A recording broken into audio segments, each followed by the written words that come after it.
Been trying for a year to track down Mr. Butler here, Taran Tactical, and here we are. And also joined now by Gary Tours. Tell me a little bit about what you do, sir.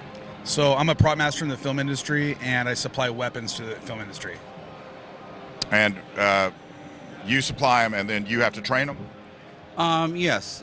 He's did like John Wick 3, Fate of the Furious, John Wick 2, lots of different action movies, and because we're so close together, I've got the range. It's a good combination. I help with the training, a little bit of ideas on what guns to use, things like that. I customize the guns for him, and we just kind of together make this magic happen on the screen.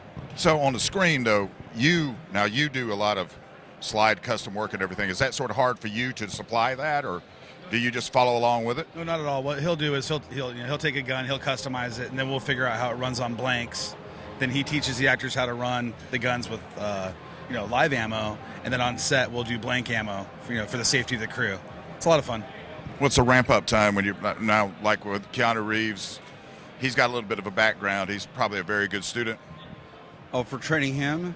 Well, the first movie we did probably like 10 or 12 sessions. I wasn't really counting to get him as awesome as he looked in John Wick 2.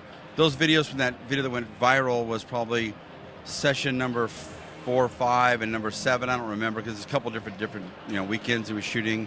But he likes it, and actors want to keep it up for action movies. You don't want to lose your skills. A lot of them are martial artists. You don't want to stop after the first movie. You want to stay looking as good or better than the last movie. And him and all the ones that come out there, like Joel Kinnaman and The Punishers, John Bernthal, lots of different actors. Mark Paul Gossler's got a new show called The Passage. It's out right now every Monday night. #1 action show. He likes keeping up on it. They're all these guys are good martial artists, and this is like an extension of that to be good with weapons. You don't want to look foolish on screen. The minute you're holding the gun stupid, it's poking at your hand or cup and saucer, all of us in this industry are immediately disqualified. You don't watch a movie with Tom Cruise racing a car, driving like this, get out of my way, and then you think he's Cole Trickle and some badass. It ruins it. And Hollywood's level of standard keeps getting bigger and bigger, and they got to raise the bar. Just like with CG and with everything else in Hollywood, it keeps getting a little bit better. Now, for you, do you have to supply a gun master or somebody to wrangle the weapons on set when they're... Yeah, no, absolutely. So obviously there's legality. So if it's machine guns or something like that, somebody on our license has to be there. If it's a show that I'm prop mastering, there's a bunch of us. So there'll be as many as 12 of us on a movie like Fast 8 that can handle the weapons, depending on like 50 caliber machine guns down to his short little TR1s that are, with 4-inch barrels. How much, what kind of a vehicle does it take to move all that to a set? I mean, like for John Wick 3, how many vehicles, or just a vehicle? Yeah, that was just one armory vehicle. You start mixing props in, you might have to have as many, I've had as many as like 5 48-foot trailers full of all the props for the movie. Because just like watches, rings, sunglasses, license plates, and his guns. He isn't just guns. I mean, it's guns is like the meat of the cheeseburger, but he's got to make rubber guns. You watch the trailer now in John Wick 3, he throws the MPX and hits a guy. We're not going to throw a real MPX and ruin it. It's a $5,000 gun. He's throwing a rubber gun. He has to make those too. They got to be exact, the way they paint them and detail them. We even had to do the 2-part epoxy Grandmaster grip on the rubber gun to have that look. So it's all kinds of clothes and hardware and helmets and boots and all that stuff. When you guys are putting together from John Wick 1 to John Wick 3, were you involved in John Wick 1? No. Okay, so from John Wick 2, was it a conscious decision to change the weapons to just give the film a different look? Well, yeah. I mean, you don't do Fast and the Furious 3, 4, and 5 use the same cars. Look at Fast and Furious 1. They got some little RC car and like a Camaro. I don't even know.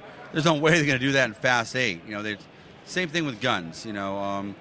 It's hard to beat the Glock. It's a great gun. I have editing software if you want. Yeah. So the HK is what it is.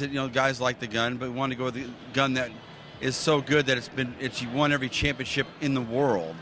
Why? Because it shoots targets fast, accurately, and people can handle it well. There's no other explanation for that. So the Glock 34 is hard to beat for that. The only gun that can beat it is the gun in John Wick 3, which is the Combat Master 2011.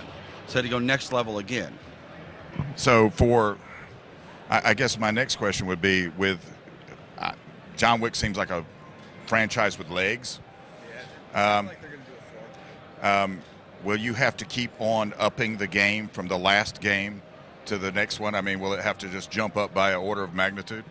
Yeah, well, when John Wick 2 came out, or there was the videos of Keanu training, he was loading a shotgun the way I won most of my championships, was grab 4 rounds and load underneath, which is tactically more realistic than the quad loading stuff. But the quad loaders nowadays have gotten so much better than back then. If I would have done it back in John Wick 2, the shells had been falling off every second. There'd been 1,000 reshoots, and they would have chased me up to a windmill like Frankenstein and like burned it and with pitchforks, you know. So now that John Wick 3 is out, you know, possibility he's quad loading in that movie, the next level of shooting, because you get Safari Land shotgun holders, and you can fight and move around. The shells aren't going to fly out as easily. You know, not the most tactical setup, but if you want to shred and you're in the, you know that they're coming for you, that's a pretty cool setup. You know. Well, I would imagine a assassin for hire going into the hornet's nest would know they were coming for him, right? Yeah, probably. So I wasn't planning on getting to meet Mr. Tours here, so this is sort of cool. I dig this. I want to thank you for taking the time. You want to see the guns really quick? They're right here for John Wick 2 and 3. And right now we're at the booth of Shooting Ranges Industries. In the see if I can pick that up and go and see.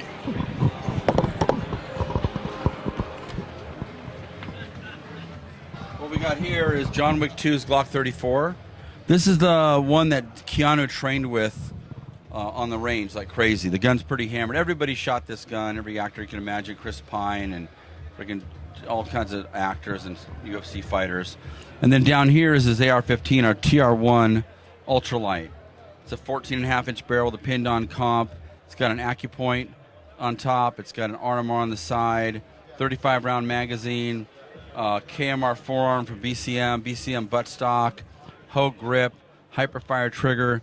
It's like legal full auto, you know. Just you shoot this gun fast as hell. Then in John Wick 3, we've got his pistol, which is the STI Combat Master from TTI. I joined forces with STI to come out with the ultimate handgun. This is a 24-round 9mm major.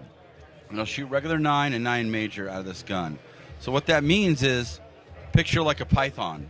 You can shoot 38 special out of it or 357 Magnum without really doing anything. You just load it, you know. Same thing with this. So people complain like, oh, it's a 9mm, no stopping power, the 45.